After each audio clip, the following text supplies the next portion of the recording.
Hi hello welcome to cousins cluster.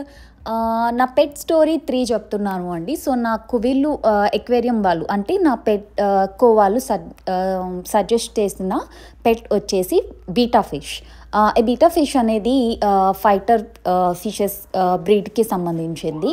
So నాకు వాళ్ళు ఒక మేల్ ఫైటర్ ఫిష్ని సజెస్ట్ చేశారు. సో మీకున్న ఎక్వేరియంకి యాక్చువల్లీ మీ దగ్గర 5 gallons ఎక్వేరియం ఉన్నా ఓకే, బట్ 10 gallons అనేది దీనికి ఇంకా మంచిగా ఉంటుంది అండ్ ఇది ఎక్కువ సర్వైవ్ అవుతుంది కూడా. దీనికి ఇది వాటర్ని ఎక్కువ పౌడ్ చేయదు కాబట్టి మీకు ఫిల్టర్ అవసరం లేదు, టెంపరేచర్ సెట్టింగ్ కూడా అవసరం లేదు. మీరు ఇనీషియల్ స్టేజ్లో ఉన్నారు కాబట్టి కొంచెం సన్లైట్కి డైరెక్ట్గా పెట్టకుండా ఉంటే సరిపోతుంది. అండ్ వాటర్ మెయింటెనెన్స్ కూడా మీకు చాలా ఈజీగా ఉంటుంది. ఎవ్రీ వీక్ మీ 10 gallons ట్యాంక్లో ఒక 25% వాటర్ని తీసి మళ్ళీ అది రీఫిల్ చేస్తే సరిపోతుంది అని చెప్పారు. డైలీ 2 times ఫీడ్ అని కూడా చెప్పారు. అన్నీ బాగున్నాయి, కానీ ఇంత పెద్ద ఎక్వేరియంలో ఒకే ఒక్క ఫిష్ అని అనిపించింది. బట్ దీంతో పాటు ఇంకో కంపాటబుల్ ఫిష్ ఉండదు అంటండి.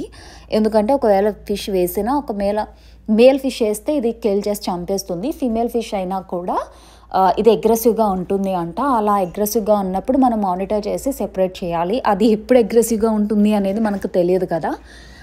అలాగే మనం ఎప్పుడైనా బయటికి వెళ్ళినప్పుడు కూడా ఒక 2 to 3 days అనేది మనం ఫుడ్ దీనికి ఒక గ్రైండ్ చేసి వేసేస్తే సరిపోతుంది.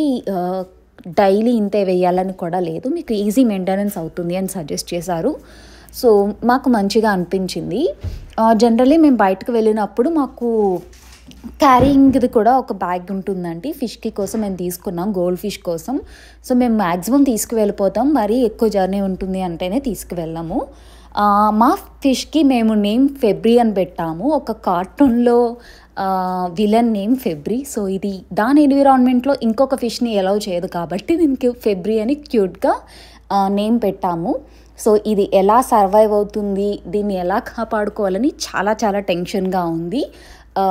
నేను నెక్స్ట్ పోస్ట్లో దీన్ని నేను ఎలా ఇంట్రడ్యూస్ చేశాను ఎక్వేరియంలో అని చెప్తాను. యాక్చువల్లీ నేను దీన్ని తీసుకుని 1 month అయిపోయింది. 1 month దాటితేనే ఈ పోస్ట్ చేద్దాము అని అనుకున్నాను. సో ఈసారి నేను తీసుకున్న కేర్ అయితే వర్కౌట్ అయిందనే చెప్పాలి. 1 month అయ్యాక ఒకసారి నేను క్రాస్ చెక్ చేద్దామని పెట్ స్టోర్కి తీసుకెళ్ళి చూపిస్తే ఇది చాలా హెల్తీగా ఉంది అని చెప్పారు.